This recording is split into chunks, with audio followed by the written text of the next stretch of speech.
But Austrian economics is just how the world works. Like it is so obvious. It's so obvious once you start reading about it, once you come across it. The fact that it's not taught is criminal, but it's not taught because it coincides with the era of central banking. You can't have that and come out thinking central banking is a good idea. So when you have central banks put in place, what happens? The education system has to change. It's not because the thing is right, it's because people can't be allowed to question it. That's it. And then you're dealing with propaganda, not rational thought. And when Lynn is saying about engineers make great economists, do it's about systems. It's about cause and effect. It's not about feelings or opinions. It's if this, then this. And you do it from bottom up, from human action. If you have any system, any economic system that is not built on human action, it is not going to work. It's hand wavy. That's all it is. Keynesianism, central banking, the thinking that we can influence the economy materially through corrupting the price of money and try and control the economy is just ludicrous. I mean, it's been said so many times before. The creation of the instability is created by the actions of the people who are justifying their presence from needing to solve the instability. But yeah, I think unfortunately what happens is over time more and more people are propagandized through the education system so that it becomes a unquestioned pillar of knowledge that you must have a central bank and you can't function without a central bank, which is, I mean, clearly to you and I totally ludicrous.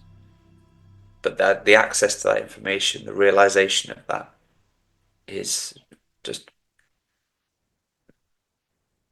incredibly underpenetrated in the population. And so I'm hopeful things like What's the Problem, where I don't mention central bank in the whole thing. Yeah, that's interesting. It's not Yeah. it's not a level of detail people require. Mhm. It's also don't mention fractional reserve banking through the whole thing. But it's not a detail people require. It doesn't undermine, neither of those distinctions or additions undermine the narrative or undermine the logic behind it. They just make the problem worse, right? And it's the things people get to unravel once they start going down the rabbit hole.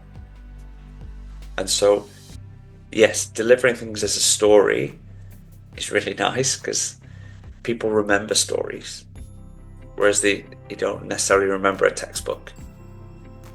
They can remember what happened, remember the character. You might get some of the detail wrong, but they could, even 3 months later, could explain to you roughly what it was about. And that's what you want. So you want to plant the orange seed somewhere in the head, and then over time it will just germinate and it will take over. But the idea, hopefully, being that if people watch the video, they'll be motivated then to go and read Dean's book or watch Lynn's video and then read the book. You go really deep into the rabbit. Then you go really, really deep. Yeah.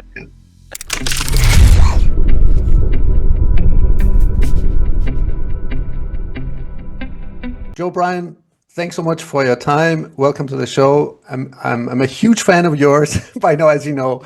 How are you doing? I'm good. Thank you, Keyvan, for having me. It's a pleasure to come on, and thank you for all the stuff you've been doing as well to help promote Well, you've what's inspired the me. problem. So it's much appreciated. Yeah, no, you're welcome. It's actually my pleasure because I think you really inspired a lot of people because you came up with this. First of all, I want you to maybe, short background introduction about yourself. Why don't you go ahead before I go on a rant here? Please. Sure. Well, yeah, my name's Joe Bryan. A couple of months ago, created a video and released it to everyone called "What's the Problem," which which really helps anybody who has not had the penny drop about Bitcoin to understand why it's important and why we need it. And it's open to everybody, assumes nothing, and within 30 minutes you can get to a skeletal mental framework for understanding why Bitcoin is needed in the world. And my background before that, I studied physics. I've been worked in the city for 10 years as a derivatives trader. I've founded my own business, grown my own business, been acquired, scaled, and been an entrepreneur really for the last 10 years. And now all I do is focus on Bitcoin. So I've left that. I'm now fortunately at a position where I can focus on the thing that is most important in the world. And that is now all of my time doing this. I get to have, great conversations with the likes of you, Keyvan. So thanks for having me. Yeah, definitely. Yeah, I was going to say, your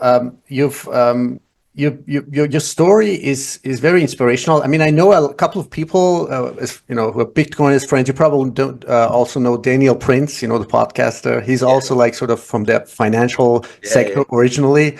So it's always very interesting. People coming from that totally like fiat system and then going into Bitcoin, their life, their philosophies, their wisdom, their experiences, their whole, mental and psychological and emotional, and I don't know, spiritual, ethical, transformation. It's very fascinating.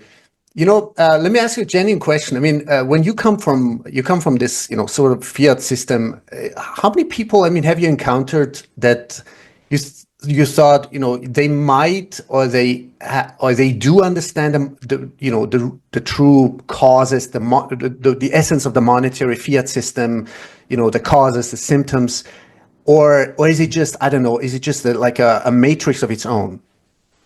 Within the financial system, Yeah.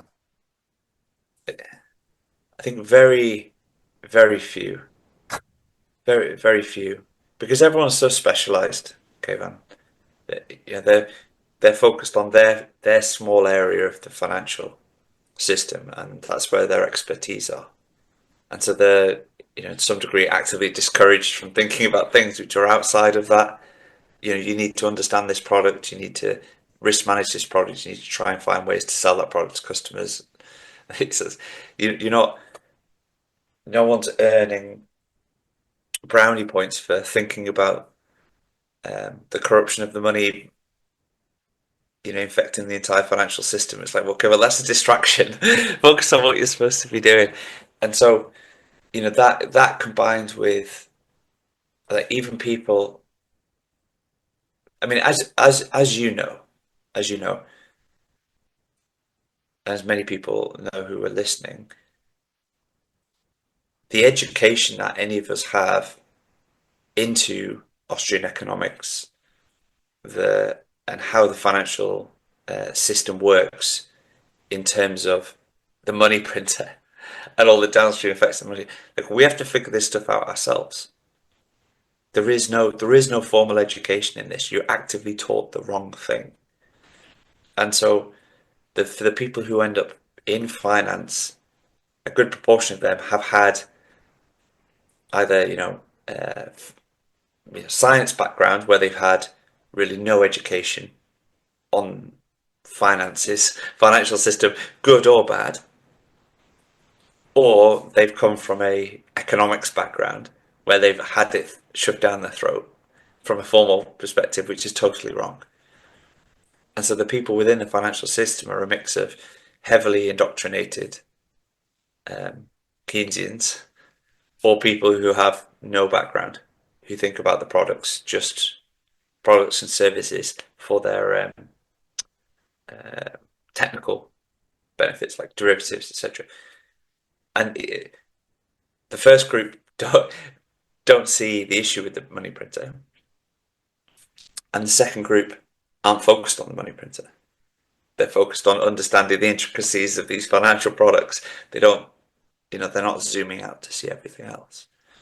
And so you'd be surprised at the very small level of penetration that this thinking generally has in finance.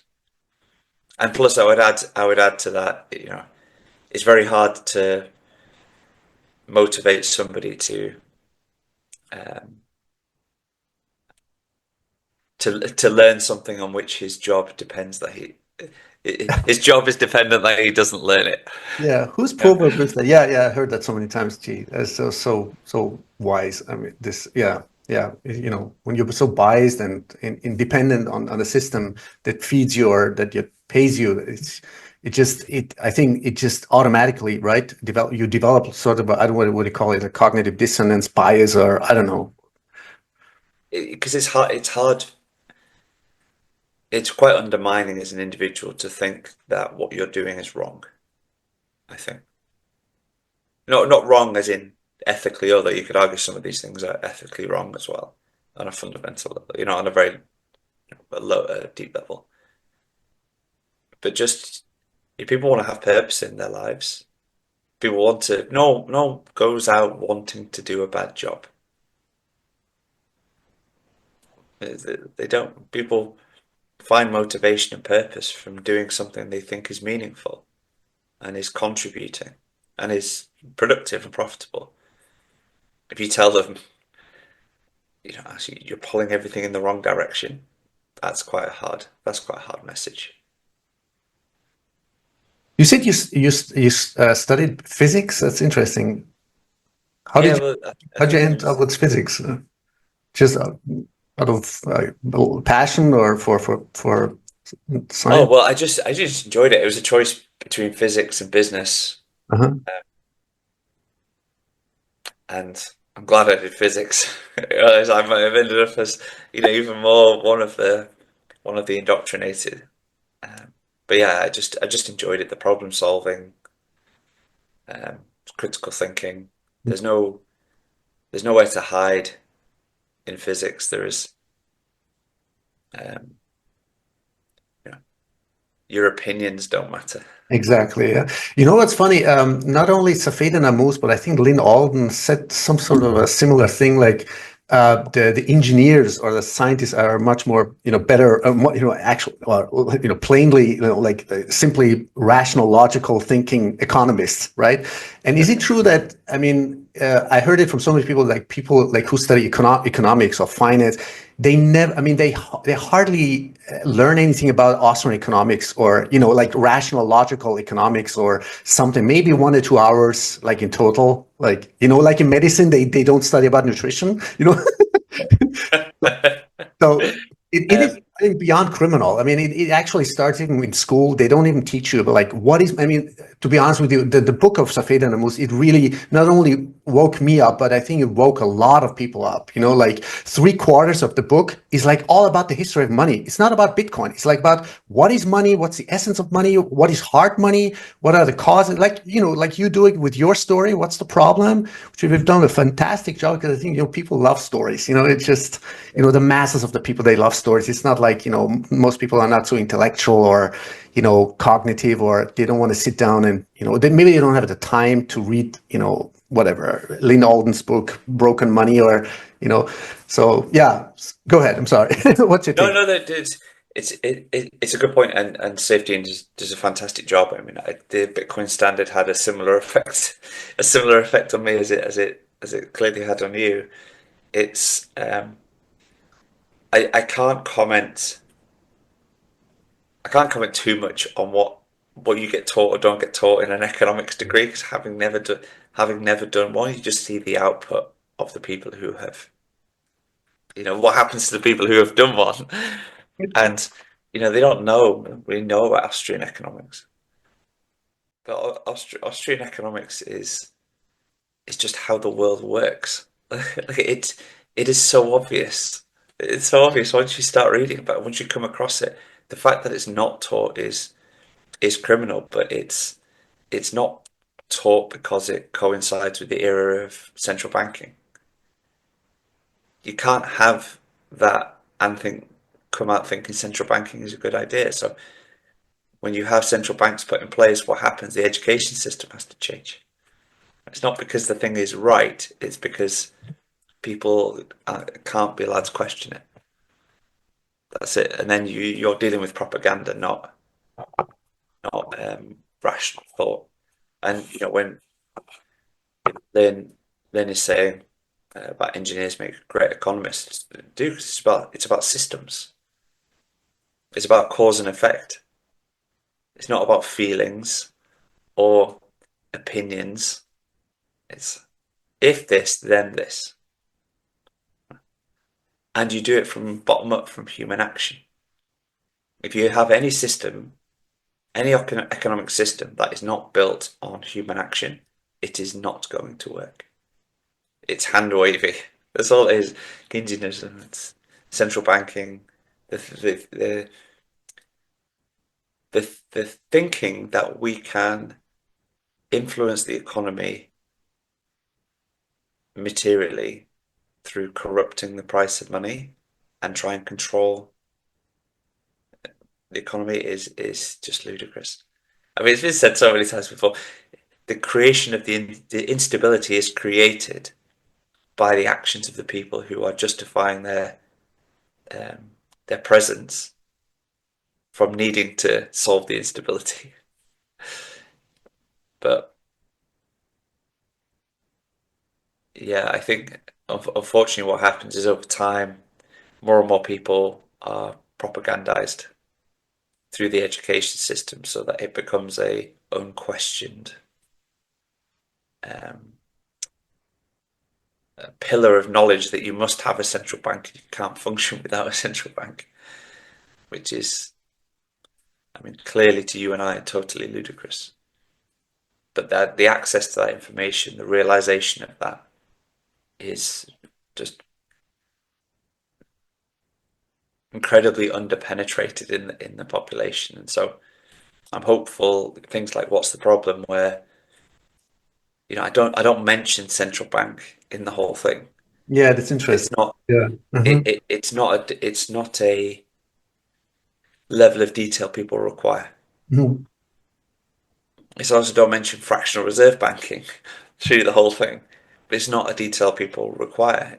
It doesn't undermine, neither of those distinctions or additions undermine the narrative or undermine the logic behind it. They just make the problem worse, right?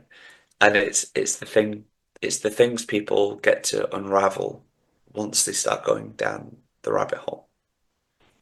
And so, yes, delivering things as a story is really nice because people remember stories, whereas they don't necessarily remember a textbook.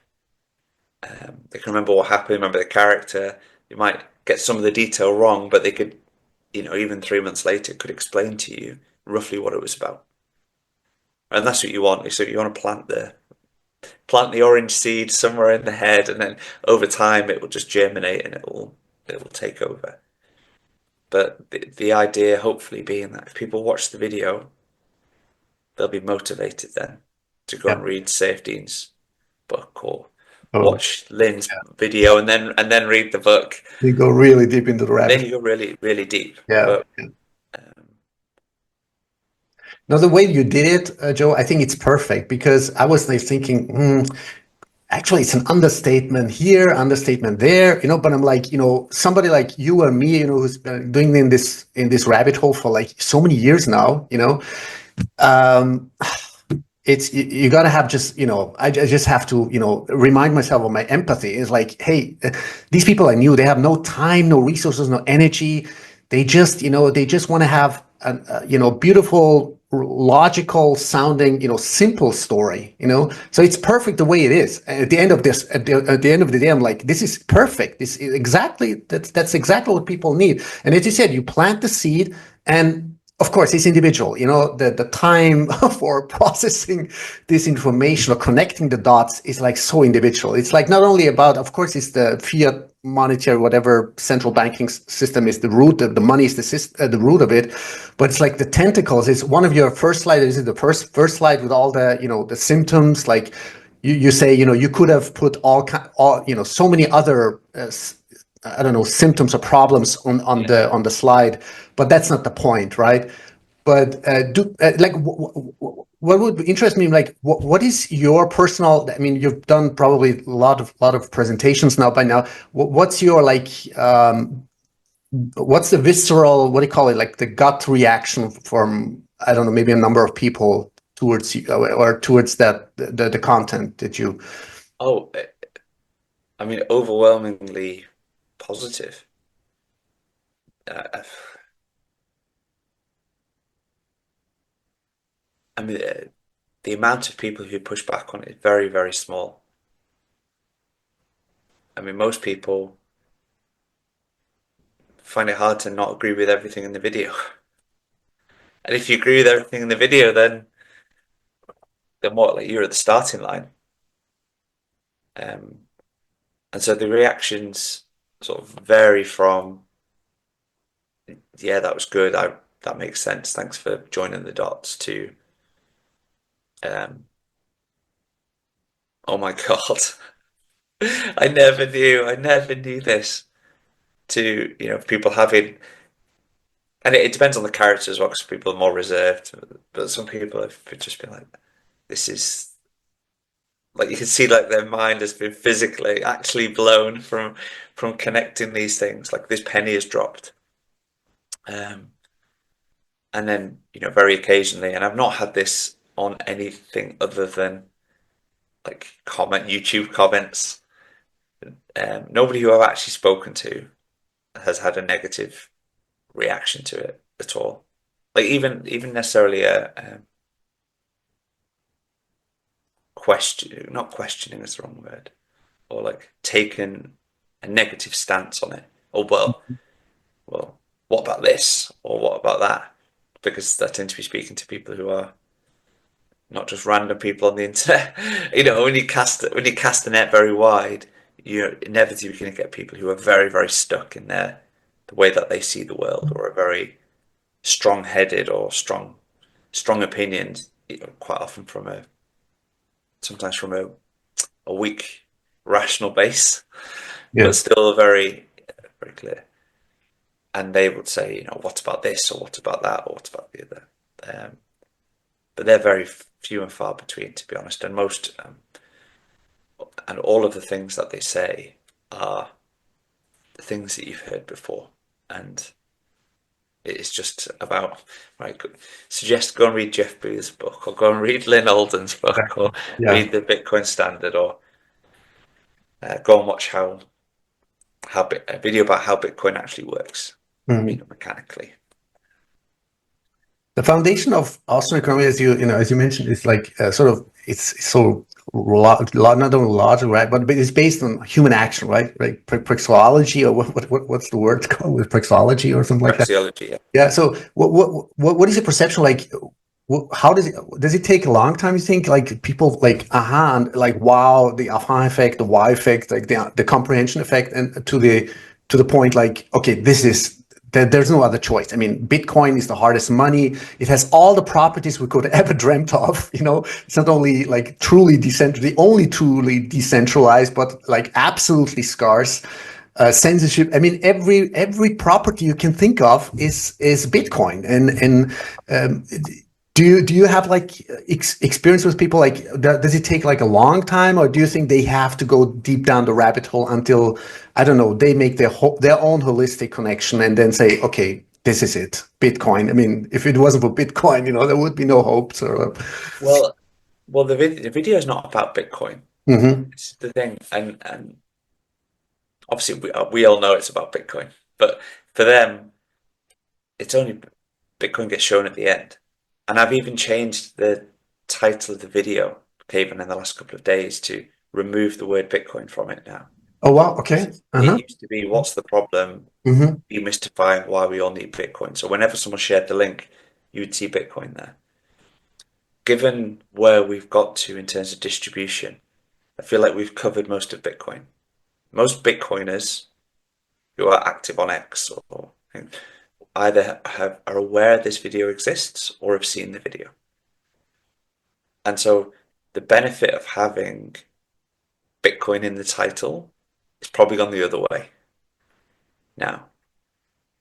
So because you need somebody to watch it with their defenses down to realize that actually this makes sense. Brilliant, If you brilliant. tell someone this is about Bitcoin and they watch it and they immediately have, whether rightly or wrongly, any negative preconceptions about Bitcoin, it makes the assessment of the content start from a weaker position.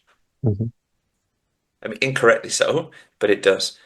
And so I've been toying with it for a while and now I've taken it out. And so hopefully, as people now share it, and it'll probably take a few days to propagate through. So if you change the link now, it may even still say it depending on platform, but that will change over a few days. And now people will hopefully have their defenses down when they click the link and watch the video. Um, but for some people, the transition happens very fast. And it's like, as you'll know, when you talk to some people, they're primed and they're ready for Bitcoin, right? And other people are just so far from it, but you've started them on the path. I think the main thing is realizing that the money is corrupted. Like being able to articulate why the money is corrupted is the first thing. We can get everybody there, and then the amount of time required for somebody to go from right, the money is corrupted, to thinking through what that means for them and what that means they therefore need to do and how they need to do it, they will find Bitcoin. They already know Bitcoin is the answer, right? So you pointed them in the right direction, but they still need to go there. So it's just thing to think it through. That can take a lot of time because it's competing with everything else in their lives, right? Whereas for some people, there you can just tell, you can tell they're ready, and just as soon as you see that, they just go straight down the rabbit hole. Um, and that is, I love to see that. I love to see that. I've got a few friends who are like that after just having seen the video, and they send me messages and they send me links to like articles they've read or books they've read. These sort of things. It's great. When we do presentations, like, I mean, I have my own slideshow usually, just, about the money, the economic aspect and the root causes, of course, and the potential also, like what if we had like, healthy money or not, or hardest money but this is my passion, like talking about like what would be the potential, what have we missed, at least in the last 100 years, Yeah. joy, comfort, innovation, or when we talk, when you listen to Jeff Booth, like, abundance, deflation is the key to abundance. Oh my God, I mean, once people, I think, are aware of and conscious of the fact that we're not haven't been like stolen materialistic, like on a monitor, but technologically, like spiritually or time wise, it's mind blowing, really, what I was going to say, yeah. Do you sometimes shorten the time, because the video, it takes about like 40 minutes, like 35, 40 minutes. Do you sometimes shorten it, like when you do like personal presentations or the slideshow, or is it like Well, approximately the same time? it can go both ways, Kira. So to an audience who already have some basis in this, when I'm doing 25 minutes, for people who have no background in this and who ask questions, it can take a while because there are some things in there where they ask a question and leads to another question, especially when you're in a little group group setting as well. Um, but that's fine because you want to sort of tease, you want The to tease them discussion, out. yeah. Yeah.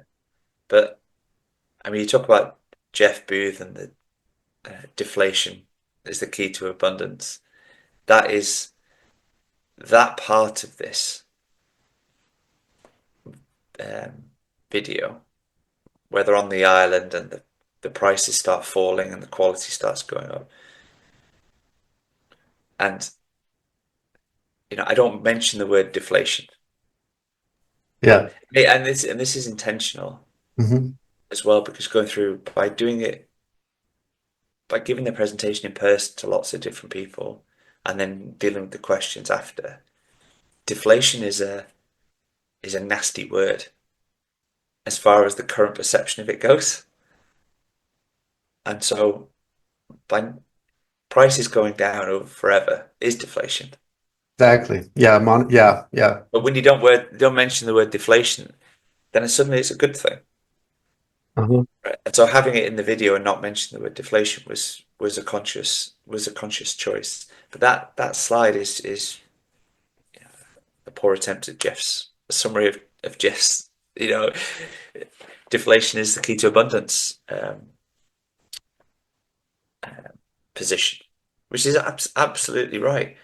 And you can't argue with the logic. You can't Yeah. argue with what happens in the free market. The free market is just it's just capitalism. The free market is what happens when you just leave everybody alone. Exactly. Yeah. And you know that the aspect what fascinates me how you sort of elegantly put it into the story. You know, you start off with they have nothing sort of. I mean, they have like a barter exchange. Everybody specializes in their own field. You know, whatever building ships or fishing or whatever. But then comes the efficiency part. Like, you don't want to waste time and energy and resources. Other people can do that, right? So, and then the innovation part, that's the most fascinating part of it. But you can like go into a really deep rabbit hole, and I mean that's my sort of my passion to talk about, like the whatever we call it, like the prices constantly going not only lower and lower, but the innovation exponentially increasing. So giving back not only joy, comfort, and ease of life, and you got more time, and finally you can do things that you love to do passionately. And the rest of the time, you committed, to your children, right? You go and I don't know, do something, art, science, technology, anything, right? So I don't know. I think this aspect for me is just indispensable. But you put it elegantly into the story, you know. But it's a set of consequential thinking which is hard for almost everybody because your starting point is the absolute opposite of today. As if you're trying to think about, if you're going to say like Bitcoin fixes everything, we'll have a world of abundance, the amount of work you'll have to do will go down, quality of life will go up. It's like such a massive mental leap. But like, well, just how? How? It sounds nonsense. Sounds like nonsense. Um, but then you go back all the way to the starting point, and like our starting premise for understanding the world today is just 180 degrees incorrect. Like it could not be more wrong. Right? The prices go up and the quality declines. And we're saying the natural state of the world is prices going down and quality going up. We're like, how is somebody supposed to reconcile today with how it's supposed to work? And that's why I think the video does a good job of helping them understand how we got to where we are today. But giving them the framework through sort of paraphrasing Jeff's work into thinking about how things should work and the fact that that is entirely natural. It's what would happen if you were on a desert island. It's how you would work, how the decisions I would make, you would make, the consequences they would have, and then the decisions I would make when dealing with those consequences. There's nothing dramatic about it. There's nothing controversial about it. It's just human nature. It's human action. And this is what I mean. Like, if you can demonstrate in 2 minutes with basic human action that Austrian economics is correct, why would you want to ever base anything on anything that's not Austrian economics?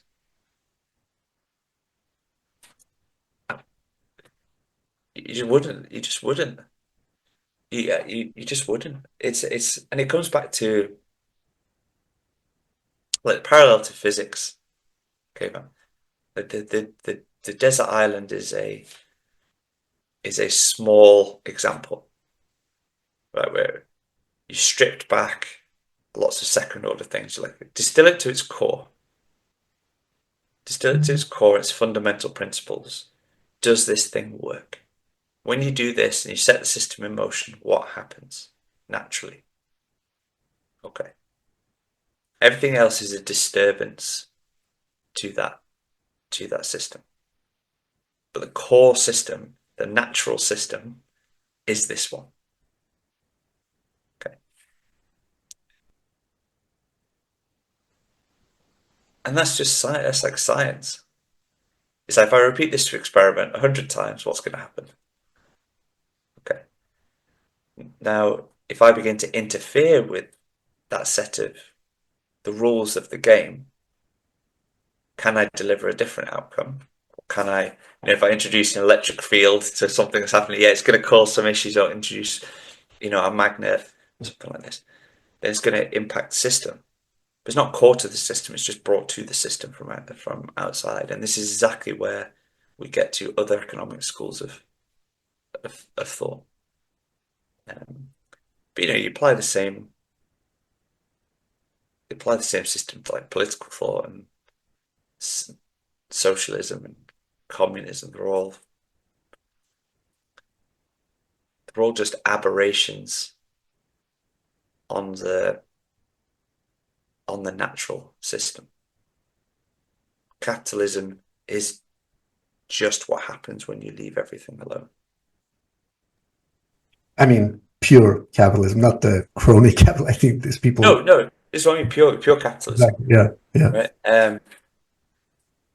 Yeah. If you leave everybody to trade with everybody else on the terms they wish to do so, you get abundance through human action. So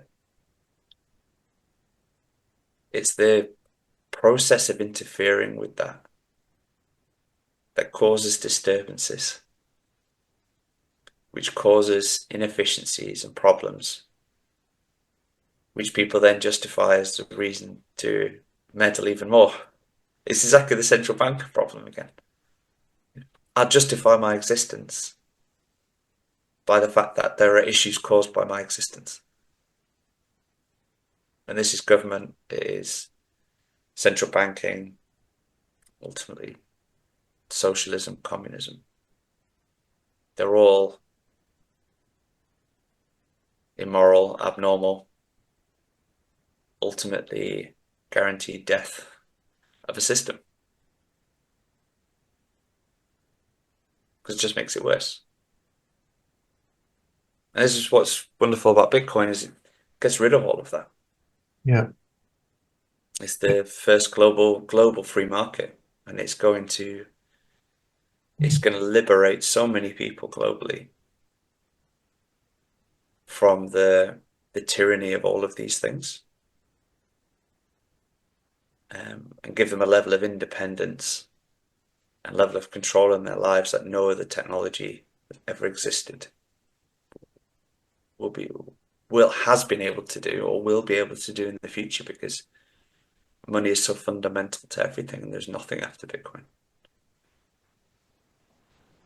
I mean, one must admit, it is for, let's say, just for the average Joe, for the average person out there, it is, I think, a really hardcore pill to swallow with its what do you call black pill or red pill or whatever, because once you really comprehend the beyond criminal control structures, beyond criminal accountability. I mean, if you just look, at the statutes of the Bank of International Settlements, they have criminal and civil immunity. I mean, this is mind blowing. I wrote articles about this. I read so many books about it. This is fucking mind blowing. Well, we also know this in practice. I mean, Lagarde got prosecuted and then forgiven. There is no accountability here, and it trickles down, of course. The whole hierarchical system, right? I mean, with zero criminal or whatever accountability, or repercussions, consequences, nothing, whether you were talking about the military industrial complex, the financial whatever Fiat complex, pharmaceutical complex. I mean, it's really. I think it's one of those movies. You know, it's like you want to really like understand the movie Matrix. This is like on crack. This is the Matrix on crack, and this you're doing I think brilliant job. Like just because the masses are just not ready. To be honest with you, not in. I think they are ready right now. They are now. Now it's the perfect timing. It's a perfect timing. It couldn't be more perfect. I But it agree. just handling the truth and absorbing it, digesting it, and connecting. It's a whole different ballgame. I agree. I think people are increasingly open to it. The challenge becomes distribution. We need to, we need to. If everybody in the world saw the video, we'd be in a much stronger position overnight for affecting change. The challenge is how do you get everyone in the world to watch the video? Um, that's the hard part. And I'm so grateful to everyone from around the world. Damon, you're one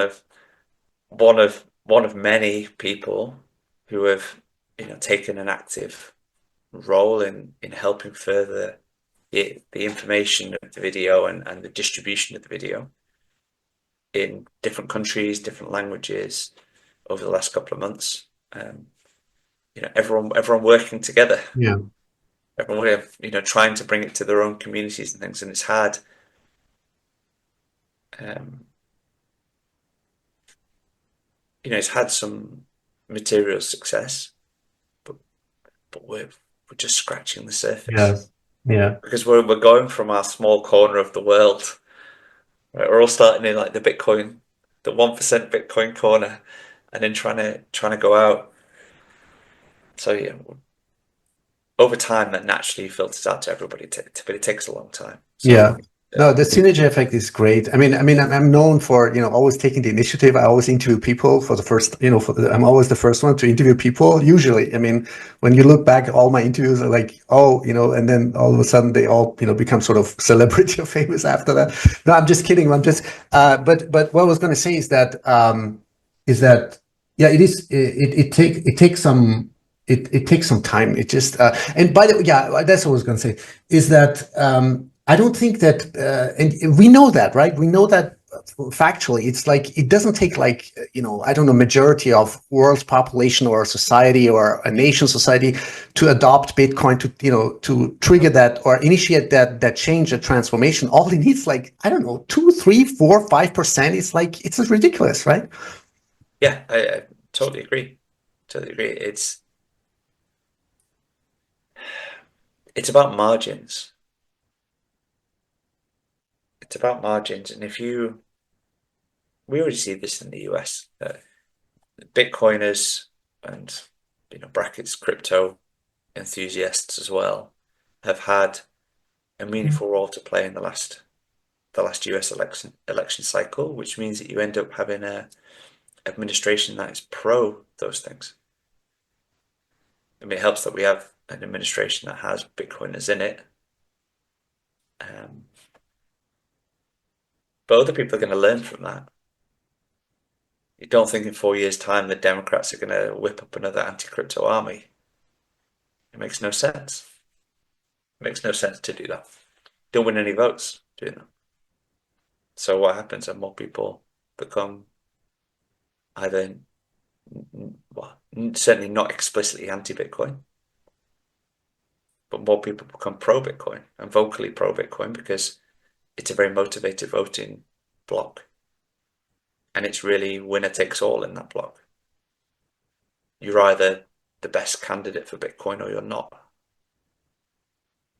And if you are the best candidate, you win 100% of the votes. Yeah. And then as the Bitcoin one issue voter segment just grows incessantly over time, that becomes more and more powerful. But as you say, it doesn't need to be 50% of the population. It could be 2 or 3. If you lock in 3% of the votes, guaranteed often from people who have never voted before, who didn't care about politics before. You're activating new voters, Right. arguably enough for you to win the election, a close election. In which case, you then have people in power who are more positively predisposed to a supportive backdrop for Bitcoin, or not getting in the way of Bitcoin, or even actively engaging with Bitcoin to get themselves out of total insolvency, which is what they're doing in the US now. And it's where every country in the world will ultimately get to. And so we don't need everybody, we just need enough. Mhm. And even getting to 3% of the world's population calling themselves Bitcoiners is still a massive task. Yeah.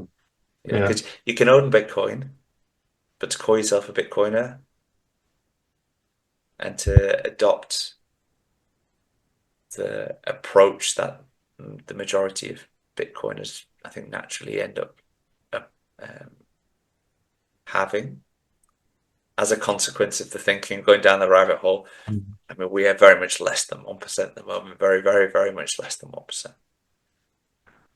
But again, that will change over time.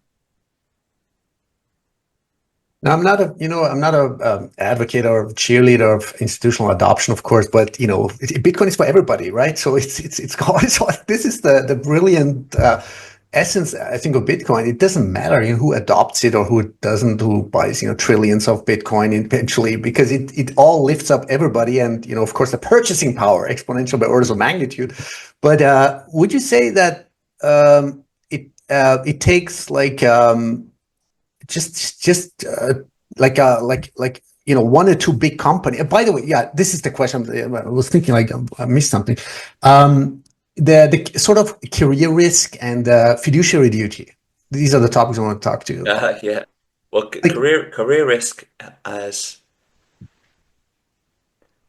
I think in some areas you still have some element of career risk. Um, in the less forward-thinking industries. If you're still attached to the government in any way outside anywhere other than the US, you probably have career risk for most of it, unless you position it in the right way. But it's arguably changing.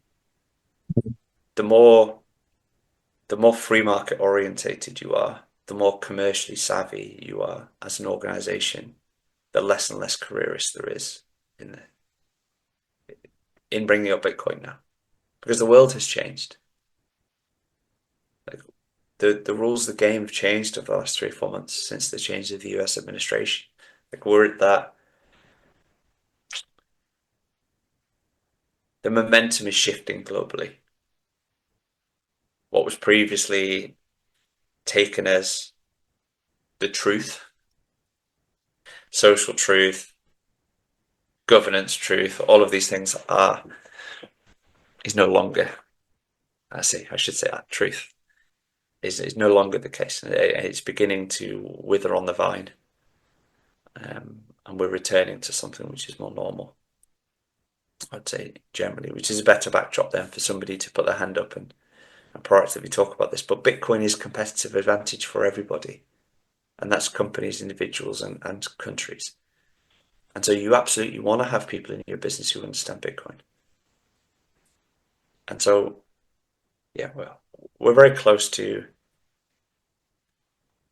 Bitcoin as being seen as a massive advantage for companies, as opposed to the crazy person in the corner who they want to stop talking about that subject that they don't really understand, and appears to undermine their credibility. We're at that inflection point. I would say it's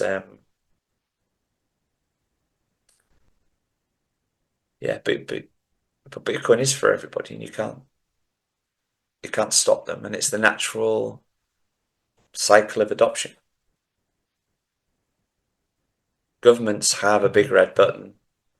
They're never going to give up the big red button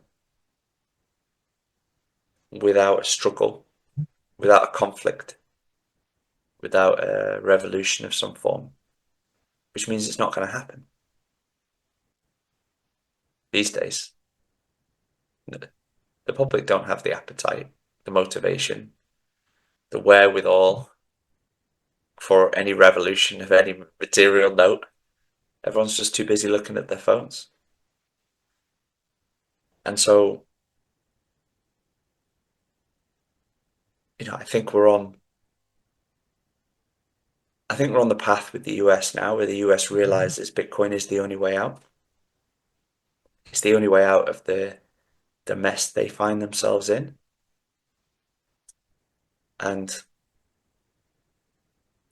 arguably they're in a mess, the same mess that everyone else is in, but they have the advantage over everybody else. They're the center of the financial system, so they can change the rules and then force everyone else to do the same. Force everyone else to follow the new rules. Mm-hmm. And I do see the actions over the last few weeks from the US with regards to the strategic Bitcoin reserve, the wording, the positioning, the talk about the bit bonds, the framing of sailors, this as being a national security issue for the US, not being number one, is the warning sign to everybody else globally that the monetary order is on the way to change. And this is not going to happen immediately, but you should have security analysts all around the world, in every country, knocking on the door of the president, the prime minister in that country, saying, we need to give you a briefing on this, Mm-hmm. because things are changing. Yeah. And everyone is faced with the decision: you either ignore it and lose, or you take part and then you benefit. Yeah. Now, the degree to which you take part dictates the degree to which you benefit. Yeah. Now Some people are going to win very well, and some people are going to lose very badly. mm-hmm. That will definitely trigger a chain reaction or whatever, cascading effect. I mean, once it's officially like legislatively, right, announced or started, starting to accumulate like, I don't know, 1 million Bitcoin or something. It's just that the cat is on the back. Then it's just like exponent X curvature. But let me ask you before I forget the stablecoin thing. You probably heard of Mark Goodwin, Whitney Webb. They warn about the stablecoin. Do you think they could just prolong this whole fiat dollarization thing? I mean, how do you see that? I mean, well, again, no. I think the Saylor's positioning of this if you haven't seen it, the talk he gave at the Bitcoin Policy Institute, he talks about the coexistence really of the dollar and Bitcoin, and the dollar as like currency and Bitcoin's money and asset. Much so, almost drawing the parallels between the dollar and gold. It's like, on the gold standard, you had the dollar as the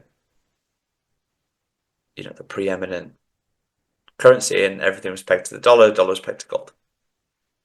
Right. So together, if you own the most gold, and you're already the most powerful nation with the most important currency, the combination of those two things cements your geopolitical dominance for a long time.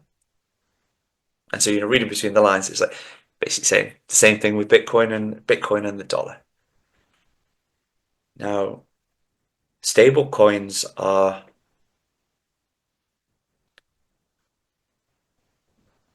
I don't even think about stable coins and Bitcoin being remotely similar. no, definitely not. But it might be And so, the best advertising for, once, I don't know, because it's at the end of the day, stablecoins are centrally. I mean, you could actually program them and censor them, right? And absolutely. So they're also horrible. They're exactly. also horrible, but they're a meaningful upgrade on the existing banking system in terms of efficiency of payments, etc., etc. Now, you draw a very clear distinction between stable coins and central bank digital currencies, private stable coins, but they still have the same risks as the existing banking sector, slightly different, slightly reduced in some areas. But from a geopolitical perspective for the US, they should absolutely be wanting the dollar stablecoins to take over internationally because they know something is going to happen. And if you have the choice, if you know ultimately the solution will be Bitcoin, people will be trading in Bitcoin internationally in 100 years' time, in 50 years' time, in 30 years' time. That that is going to happen because using stablecoins does not solve the core issues that the dollar has for its trading counterparties. It just makes it's a better version of what it is today. It doesn't solve the issue. Then you want to bring to help the market move to a solution that's still tied to the dollar, which is not as bad as it is today. And you do that hopefully before everybody else. And therefore try and get as many people globally using that as possible. So it's the digital upgrade to the existing financial solution. And then you effectively back the value of the dollar with Bitcoin. And you get to a digital Bitcoin standard, a digital dollar backed Bitcoin standard in the same way that you had a gold standard, an analog gold standard. In the past, I think that's really the best. I think that's the sort of next stop. It's not the final stop. Because in a world where you have that digital Bitcoin standard from the US, other currencies are going to fall away.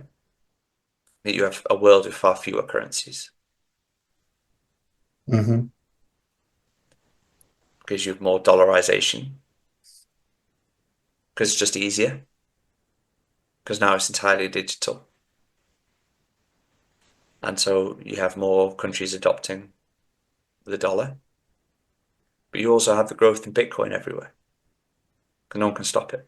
Mm-hmm. And also it's legitimized by the US Yeah. as an asset, which Mm-hmm. backs this. And so if eventually you get to the point where there are fewer currencies in the world, more and more people transact in dollars. Dollars is still seen as like the treasury reserve asset, but really it's the Bitcoin underneath. But because the core problem hasn't been solved, and that's trust, Yeah. eventually Bitcoin eats it all. Yeah. Once trust Eventually, is broken. Yeah. once the trust is broken, Yeah. and with the US, the fact that they being the centre of the financial system, you have countries around the world, companies around the world using US treasuries as their store of assets, effectively. Is like their pristine collateral. When the US starts freezing people's dollar assets abroad when they do things they don't like, that's a game changer. Exactly. Yeah. How can China, how can Russia, how can anybody who doesn't feel they're fully aligned with the US Mhm. sleep well at night knowing if they say the wrong thing, they do the wrong thing, the assets disappear? And we've seen it, right? In Russia, like And hundreds we've of seen it. times, right? And We've seen it. reciprocal, right? Anyway. And digitizing the dollar into stable coins doesn't solve that. Yeah. So it makes it better, but doesn't solve it, which means eventually it's going to die. And so what do you use? Use Bitcoin.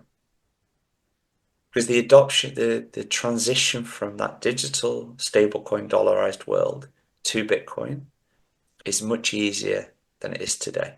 Yeah. Because to have got to that stage, the US administration has legitimized Bitcoin. Countries have legitimized Bitcoin. It just becomes a natural step. It's a gradual competition, and eventually fiat currencies just fall one by one as people realize we just move to our citizens are already using Bitcoin. We'll just use Bitcoin because we're either trusting the Bitcoin network or we're trusting the US administration. And Exactly. I know which one I would rather trust. Hmm. And so yeah, I think it takes a long time, but uh, yeah, we see probably a further rise in US dominance and then and then the move to the ultimately global free market. Right. I mean, I'm hoping, I'm pushing sort of with our team. We also have, like, sort of a nonprofit project like Bitcoin21.at or Bitcoin Mentor, where we help, do presentations, help them, whatever. And my original intention was like to push and promote the circular economy, right? So I go to the shops, to like small shops, like small business people, like, hey, what do you have to lose? Like, just keep 20, 30, 40% of your income, whatever you generate, your revenue in Bitcoin, and the rest for operative, operate for whatever operations. And people get it now. You can start talking to people. You couldn't do that like years ago, right? But now it's like, it's like the real, they really feel the monetary debasement, the theft, the systemic theft, right? So Yeah, they do, because you can't hide it yeah. cumulatively for so long. Hmm. It's only so long someone can tell you it's 2% when the evidence of your eyes and ears is 10 to 15% every year. Yeah. Yeah, and that compounds, over 5 years' time. Wow. It's really impactful. Mind blowing. Yeah. Mind blowing. Yeah, and I think we're 5 years now from the start of COVID, which is crazy. Um, What's the percentage? Like how many dollars have been like created? Like 70, 80. Is that true? Like 78% of all existing dollars have been created in the last 4 or 5 years or something like. Is that that's sort of order something of like that? I don't know. Just, yeah, yeah. yeah, yeah, But people see this. yeah, Because COVID is one of those sort of watershed moments, I think, in modern civilization where everything just changed for a period of time, and then we came out the other side of it, and now people have in their sort of heads this pre-COVID, post-COVID sort of two parts of their life. And as the post-COVID, you get this compounding of the inflation. The compare and contrast between those periods just becomes starker and starker and starker. Um, yeah, I know. I'm glad you're seeing the same thing.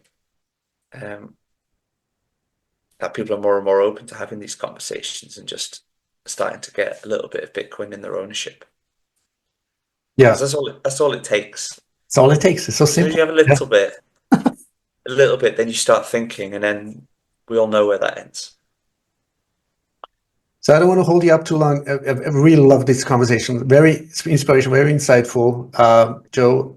Thanks again for all your work. It's amazing. It's going to catapult, I think, people's I don't know, comprehension process or knowledge or perception immensely. What do you see, like, to wrap this up? Like, what do you see you're not, I mean, I hate this prediction oracle thing, but do you see any like developments, evolution of obstacles? Like, what is in your, like, what do you see in the next couple of years, 2 or 3 years? Challenges and obstacles. Apologies, Keyvan. My dog has just woken. I think she's Oh, having you a got a dog too? scream. You can hear her next to me. So apologies if you can hear her in the background. Um, so challenges and obstacles. I think it depends where you are in the world. Mhm. Um, if you are in the US, far fewer, far fewer. If you're in the UK, a lot. If you're in Europe, a lot. And I think we're on quite distinct paths now between different regions of the world. I mean, as bad as the UK is, I'm glad I'm not in Europe. Sorry to say, Thanks. Yeah. sorry to say that, because at least in the UK we've not said we're going for a central bank digital currency, and Christine Lagarde and her goons are going against the population. And make no mistake, central bank digital currency is tyranny in a box. Yeah. Oh God, it's beyond distant. And Yeah. yeah, it is going to be awful. But it's also going to impoverish Europe. And so every country is now at that fork in the road moment where one path is tyranny and impoverishment, and the other is freedom and prosperity. And the US has made its choice. Europe seems like it's made its choice. And the UK will have to make its choice soon. So I think the biggest challenges right now is the national backdrop in any given country, given the path it chooses to take. Now, ultimately, Bitcoin is going to win regardless of what path any national government chooses. But you can either just do it the hard way or the easy way. Much rather do it the easy way. Yeah, well said, well said. Beautifully said. Yeah, Joe, I mean, I don't know. Yeah, there's some unexpected, unpredictable things like a war or whatever in the Middle East. So, I don't know. It's just a lot of things can, I don't know. But I think it's not, it actually, all these things gonna, exponentially, what do you call it? Like increase the adoption rate, I think, of Bitcoin. It just, right? Because it does, because it wakes people up. It makes them yeah, think about it. yeah, Even just introducing the concept of a central bank digital currency to people.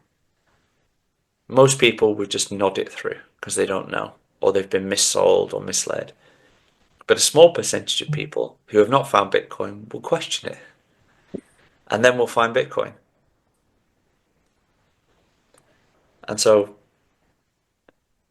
yeah, Bitcoin's going to win either way. yeah.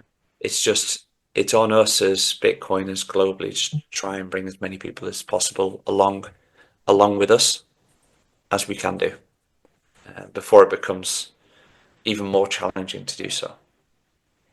Yeah.